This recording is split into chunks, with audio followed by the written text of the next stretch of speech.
Antes de empezar, ponte los auriculares, asegúrate de estar a solas y apaga la luz. Hay historias que solo pueden contarse en la oscuridad. Empezamos.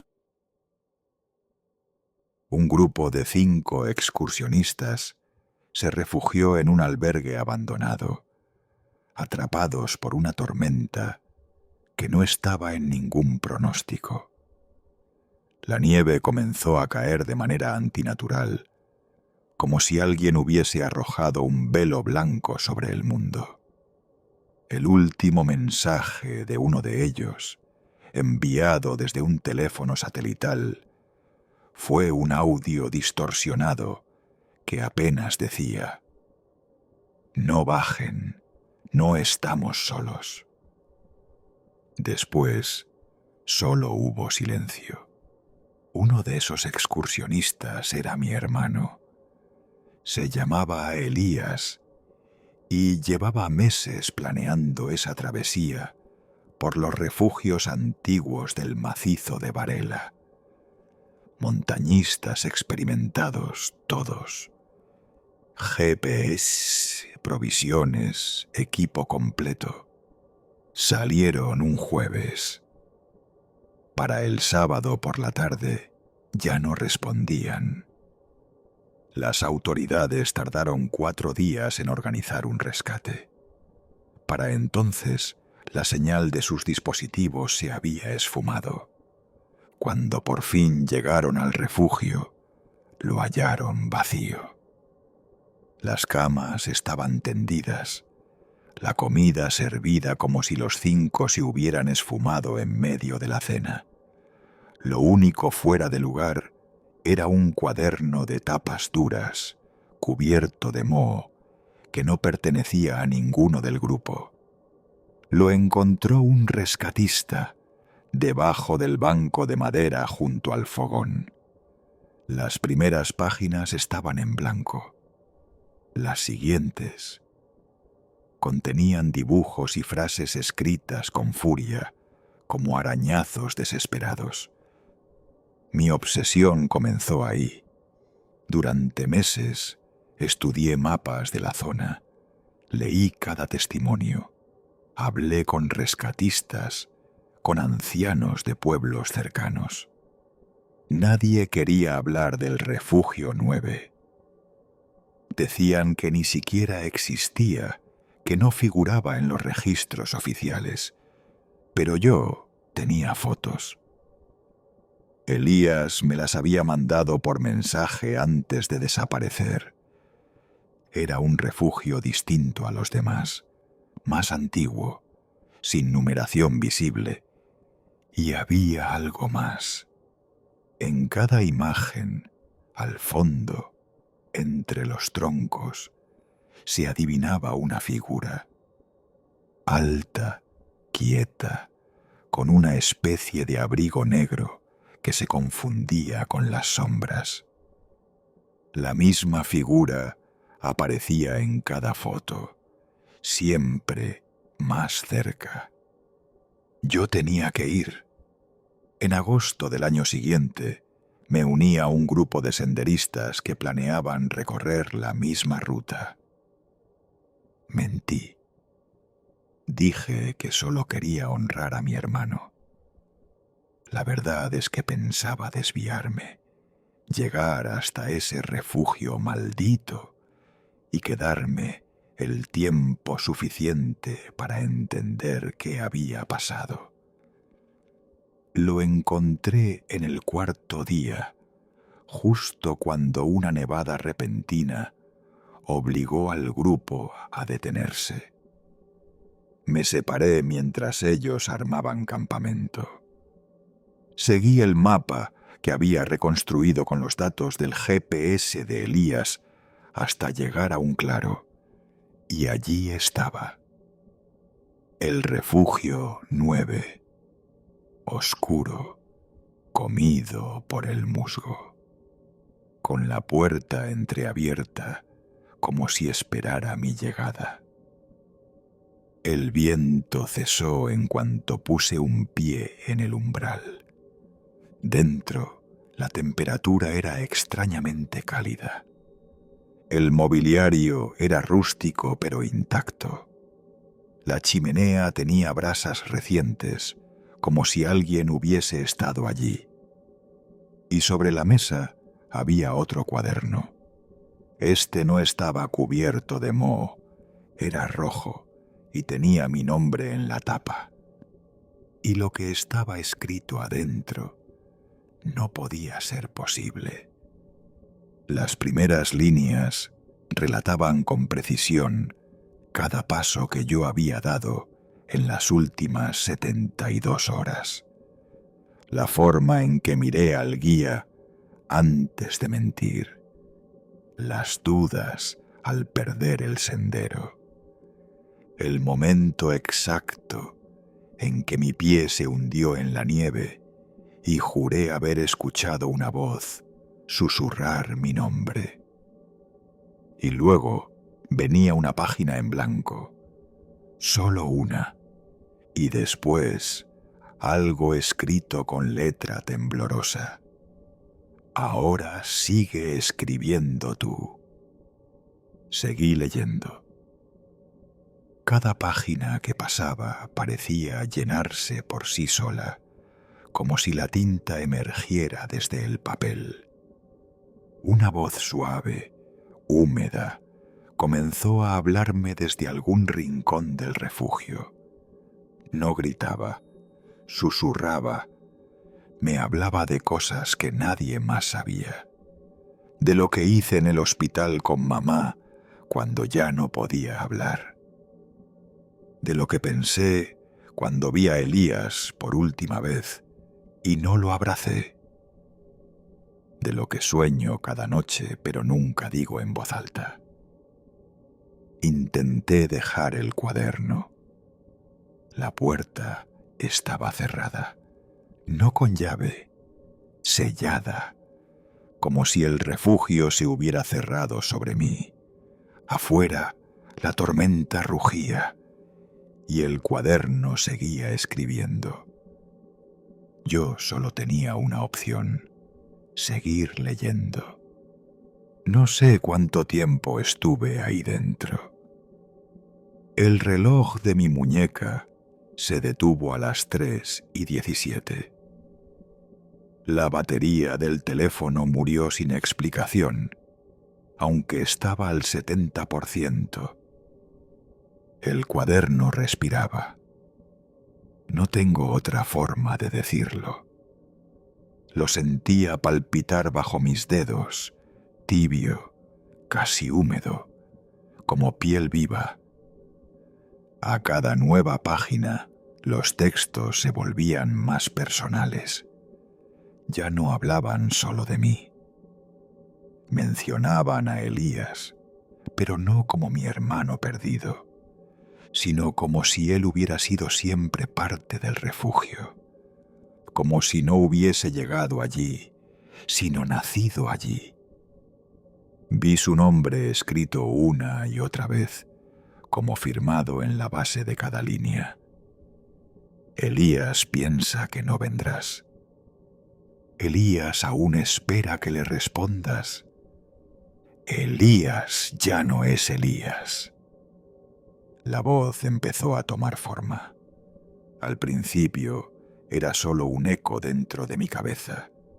Luego comenzó a deslizarse por el refugio, envolviéndome, modulando emociones que no eran mías. No sentía miedo, sentía ternura, como si todo lo que ocurría fuera una forma enferma de amor. La chimenea nunca se apagó.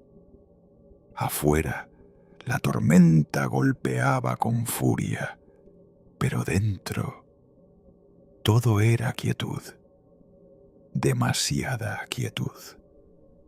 Entonces ocurrió lo primero que me hizo temblar. Desde el rincón donde dormían las literas, alguien se levantó. No lo vi, pero lo escuché. El sonido inconfundible de un cuerpo sacudiendo un colchón de resortes viejos. Después, pasos lentos sobre la madera y una respiración que no era la mía. Me giré. No había nadie. Pero la litera inferior, la más próxima al fogón, tenía el colchón hundido, como si alguien aún estuviera sentado ahí. No me atrevía a hablar. Solo abrí otra página del cuaderno. Y ahí estaba, una descripción exacta del sonido que acababa de oír, del miedo que intentaba reprimir, del sudor frío bajándome por la nuca. Y una frase: no lo mires aún. Si lo haces, no saldrás. Empecé a entender que el cuaderno no predecía. Dictaba. No relataba lo que yo vivía, me ordenaba vivirlo. Y si me negaba, las cosas empeoraban. Como cuando cerré el cuaderno, intentando romper el hechizo. En ese instante, la chimenea se apagó con un bufido, y la temperatura cayó tan de golpe que el aliento se volvió escarcha. Escuché risas, no de una sola voz, varias, familiares, cercanas, entre ellas la de mi madre, pero no como era en vida, sino como sonaba en sus últimos días, cuando deliraba, pidiendo que no la dejáramos sola. Entonces lo entendí. El refugio no está en el mapa, porque no existe en el mundo real. Existe solo para quien tiene cuentas pendientes con los muertos. Abrí el cuaderno de nuevo, temblando, y la temperatura subió. La chimenea encendió sola. En la siguiente página había un dibujo. Rústico, infantil, una figura alargada frente a una montaña y otra figura más pequeña, de rodillas con las manos en la cara. Debajo, escrito con tinta roja: tú sabías que Elías no iba a volver. Ahora, vuelve tú. Las paredes comenzaron a vibrar. Un sonido bajo, como un canto gutural, empezó a emanar desde las maderas mismas del refugio. El techo crujía como si algo se desplazara sobre él, caminando en círculos. Fui hacia la puerta. La empujé con todas mis fuerzas. Cedió. Pero lo que vi afuera no era el bosque. Era el mismo refugio. Otro, idéntico, a unos metros, como un duplicado enfermo, con la puerta también abierta, y alguien de espaldas, sentado frente a la chimenea. Entré, solo para descubrir que el cuaderno rojo seguía ahí, y la figura frente al fuego se giró. Era Elías, pero no como lo recordaba. Su piel estaba cenicienta, sus ojos hundidos, y su voz, cuando habló, ya no era la suya, sino la misma voz que me había estado susurrando desde que llegué. Tú querías respuestas, dijo con una sonrisa. Ahora tendrás que quedarte hasta escribir la última página. Me quedé paralizado. Elías me miraba sin parpadear, pero no era él. Había algo detrás de su rostro, como una presencia agazapada, fingiendo humanidad. Movía la cabeza con un tic espasmódico, como si su cuello no soportara el peso del disfraz. Y lo peor era su sonrisa, una curva tensa, quebrada, que no alcanzaba los ojos. «¿Por qué tardaste tanto?», dijo. «Estábamos escribiéndolo todo, contigo o sin ti». Dio un paso hacia mí. El suelo crujió como si cada tabla gimiera bajo su peso. Yo retrocedí hasta tropezar con el cuaderno rojo. La portada seguía tibia, y al abrirlo vi que las páginas en blanco comenzaban a llenarse, letra por letra, frente a mis ojos.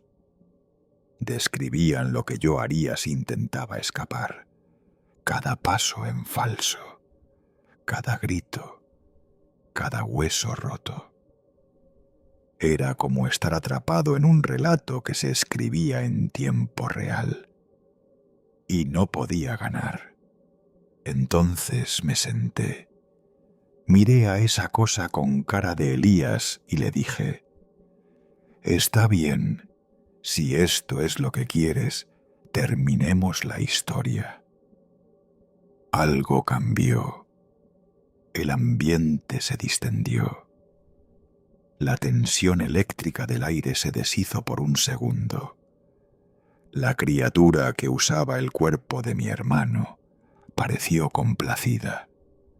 Volvió a sentarse junto al fuego y me hizo un gesto para que escribiera.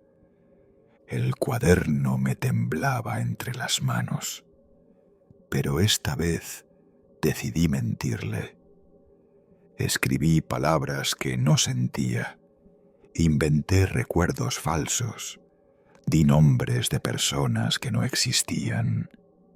Creé una historia dentro de la historia. Y mientras lo hacía, el refugio empezó a cambiar. Las paredes se deformaban. El fuego crepitaba con un tono grave, como una respiración extenuada. Vi cómo las ventanas se cerraban solas, dejando entrar una oscuridad espesa, pegajosa, que parecía avanzar desde el otro lado del papel. La criatura lo notó. «No es verdad lo que escribes», gruñó. Pero no se movía. Estaba atado a la narrativa. No podía contradecir el cuaderno mientras yo fuera el autor. Entonces escribí. El fuego se apaga. La figura frente a mí comienza a arder por dentro. Su rostro se cae como cera. Y ocurrió. El cuerpo de Elías se sacudió. Sus mejillas ya se empezaron a derretirse, colgando en hebras negras. Los ojos se deshicieron como si fueran de sal. Y la cosa dentro de él chilló con un sonido que me dejó sangrando los oídos. Me lancé hacia la puerta sin dejar de escribir. Salgo del refugio. No hay nieve, solo tierra húmeda. Una luz gris lo cubre todo. Estoy solo, libre. Cuando abrí la puerta, así fue. Ya no había dos refugios, ni nieve, ni árboles. Solo una colina pelada, bajo un cielo plomizo. Y el cuaderno seguía en mis manos. Corrí. No sé cuánto, pero con cada paso el mundo parecía reconstruirse. A lo lejos vi las tiendas del campamento original. Escuché voces, gritos. Alguien me reconoció. Caí de rodillas. El guía y dos de los senderistas me levantaron. Preguntaron dónde había estado, por qué desaparecí por tantas horas. Horas, dijeron, No días. Yo no podía hablar. El cuaderno había desaparecido, pero algo más había regresado conmigo. Lo supe esa noche, al intentar dormir. Soñé con el refugio, no con el real, sino con uno aún más antiguo, hecho de piedra húmeda y raíces, como si lo hubieran cavado en el interior del mundo. Y dentro, sentados frente al fuego, había 5 figuras. Una de ellas era mi hermano. Las otras no las reconocí hasta que vi sus ojos. Todos eran míos. Después de aquel viaje, dejé todo. El trabajo, la ciudad, incluso a quienes me querían. Volví a vivir con mi padre, en una casa donde el silencio era espeso, donde los relojes habían dejado de funcionar hacía años. Creía que así escaparía. Pero no se puede huir de algo que te habita. Las noches se llenaron de sueños, no pesadillas, no al principio. Eran visiones exactas, como capítulos de un libro que ya estaba escrito. El refugio regresaba en cada una, y con él los cuadernos. No solo uno, sino decenas, apilados en mesas, camas, suelos, todos con mi nombre, todos con palabras que aún no había escrito. Y cada noche, en el último segundo, antes de despertar, escuchaba lo mismo. Es tu turno otra vez. Empecé a escribir compulsivamente. Relatos, cartas, frases sueltas que no entendía. Una noche, mientras transcribía uno de esos textos, me di cuenta de que describía la habitación exacta donde estaba sentado. La lámpara rota, el vaso de agua a medio tomar, el cuaderno abierto en la página 43. Era una trampa, como si yo ya no inventara historias, sino que estuviera siendo dictado por algo. Fui a buscar ayuda, psicólogos, chamanes, incluso un sacerdote. Todos terminaban igual, diciendo que lo que llevaba dentro era más viejo que las palabras. Uno, un anciano ciego que vivía en las afueras de Tolhuin, fue el único en decir algo útil. Lo que has traído no es una maldición, me dijo. Es un testigo. ¿Un testigo de qué? De lo que no debe contarse. ¿Y por qué yo?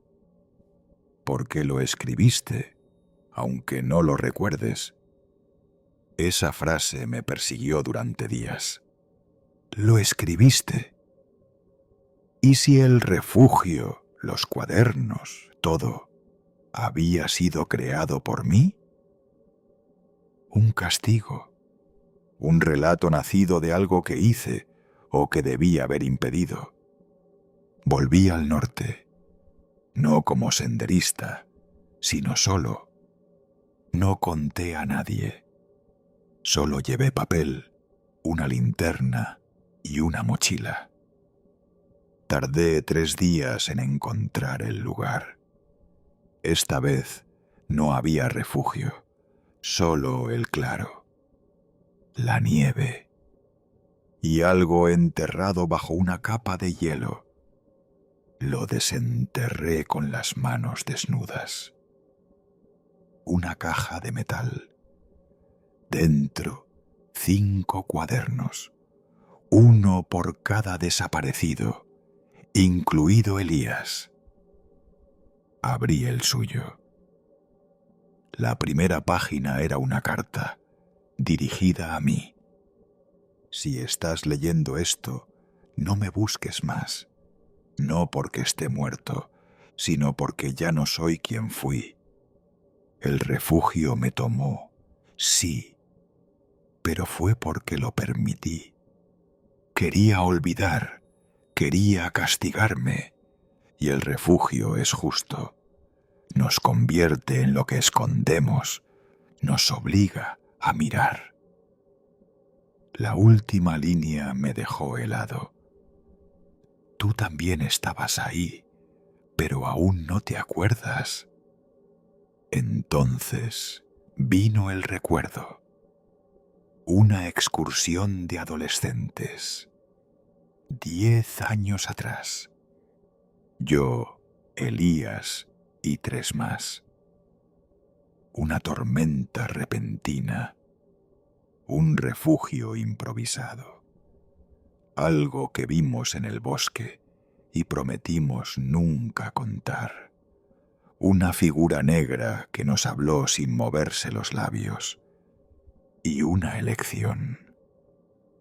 Uno debía quedarse para que los demás volvieran. Y elegimos a Elías. Él lo supo, pero no dijo nada. Solo sonrió y se sentó frente al fuego. Mientras nosotros salíamos al amanecer, con el recuerdo ya fragmentado. Hasta hoy. Ahora entiendo que el refugio no es un lugar, es un pacto.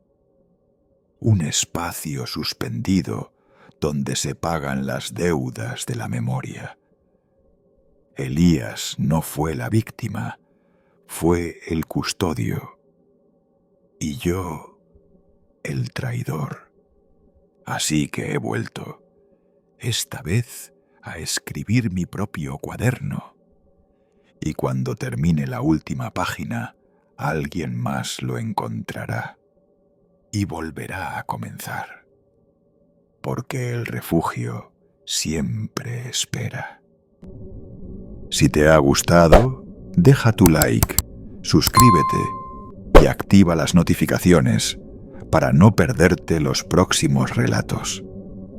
Aquí, cada historia está pensada para escucharse en silencio y preferiblemente a oscuras.